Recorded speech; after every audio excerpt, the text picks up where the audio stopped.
Salut! Cette vidéo est le compte-rendu d'une pièce de théâtre que j'ai vue dans un contexte scolaire. Bonjour madame. La pièce dont on va parler aujourd'hui est La Locandiera de Carlo Goldoni, ici mise en scène par Alain Françon. Elle raconte l'histoire d'une aubergiste qui séduit ses clients afin d'obtenir des cadeaux, de l'argent, etc. et aussi pour s'amuser. Jusqu'à ce qu'un jour, un homme très misogyne arrive. Les femmes, je ne les ai jamais aimées, je ne les ai jamais estimées, et j'ai toujours pensé que la femme est pour l'homme une insupportable infirmité. Va-t'en! Bref, bien évidemment, Mirandolina, l'aubergiste, va essayer de le séduire, et ça va... non, je vais rien dire, pour pas spoiler au cas où des gens voudraient voir. Alors, au niveau sonore, on retrouve quelques musiques de transition de décor.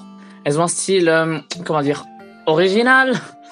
En fait, ça emprunte des accords venant de l'époque classique et des instruments aussi de l'époque classique, mais au-dessus, il y a des notes atonales jouées par un synthé ou un Glock ou un truc comme ça, je sais pas trop. Je vous laisse écouter par vous-même. Enfin, j'ai pas la musique originale, mais j'ai essayé de faire une reconstitution la plus fidèle possible.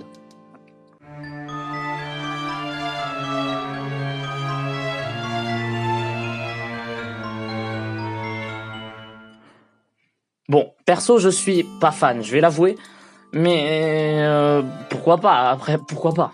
Dans la seconde moitié, par contre, le style change un peu. C'est plus un peu dramatique, il y a un clavecin qui fait des accords qui font un peu peur et des trucs comme ça, et avec des rythmes réguliers. Je trouve que c'est un peu mieux, mais je suis quand même pas fan. En vrai, j'aurais préféré rien avoir. Je suppose que c'est aussi pour cacher les bruits des changements de décor. En parlant des décors, alors il y a un truc que j'ai beaucoup aimé dans les décors, c'était l'utilisation d'un décor couloir qui agit comme un rideau en fait. Ça marchait vraiment bien et ça donnait presque une esthétique un peu comme Paper Mario, quand on entre ou quand on sort d'un bâtiment. J'ai aussi remarqué que les murs à gauche et à droite étaient un peu inclinés vers l'extérieur et je pense que c'était pour que les gens sur les côtés voient ce qui se passe à l'intérieur. Parce que au théâtre, c'est quand même mieux de voir ce qui se passe. Rien voir, sinon c'est juste un roman audio en fait. J'ai aussi remarqué qu'ils ont essayé de reproduire la lumière du jour, en utilisant une lumière très forte et de teinte un peu jaunâtre.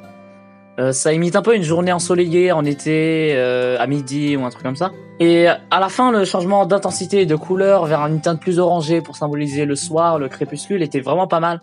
Sauf que je pense qu'en fait, tous les projecteurs étaient rassemblés en un point parce que la lumière se diffusait assez bizarrement, comme si c'était une ampoule.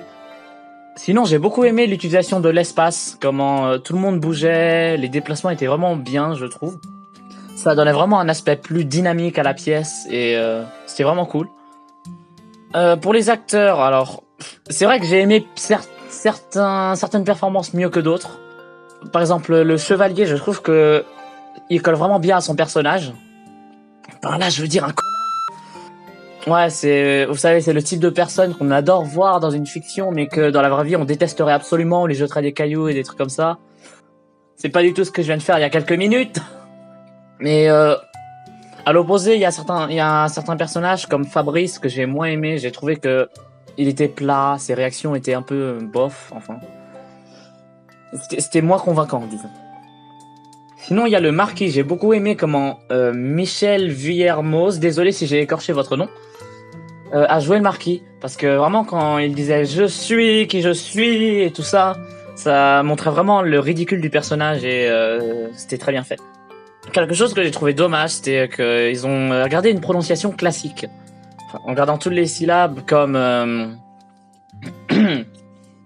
Elle vient d'Espagne. Vous voyez, au lieu de dire... dans la vraie vie, on dirait plus elle vient d'Espagne. Là, ils disent elle vient d'Espagne. Je vois pas vraiment pourquoi ils ont gardé ça, parce que c'est une pièce en prose, pas en vers. Du coup, ils auraient pu prendre plus de liberté pour donner un aspect plus naturel. Mais on s'y fait au bout de quelques minutes, donc c'est pas trop dérangeant, mais je comprends pas trop pourquoi ils ont fait ça. Au final, j'ai beaucoup aimé voir cette pièce. Après, c'est vrai que là, c'était la première fois que j'allais au théâtre, donc j'ai rien d'autre pour comparer. Donc j'ai pas vraiment de repères pour dire ce que... Ça se trouve, en fait, il y a des choses que j'ai critiquées qui étaient absolument normales et des choses que j'ai complimentées qui étaient absolument banales aussi. C'est vraiment juste un avis personnel de débutant qui n'en sait absolument rien du tout. Bref, j'espère que vous avez apprécié cette vidéo. Normalement, si tout se passe bien, et si j'ai le temps, il y en aura d'autres comme ça dans l'année. parce que pendant toute l'année, on va aller voir des pièces avec ma classe. Donc ça va être vraiment cool, je pense. Alors merci d'avoir regardé et à la prochaine.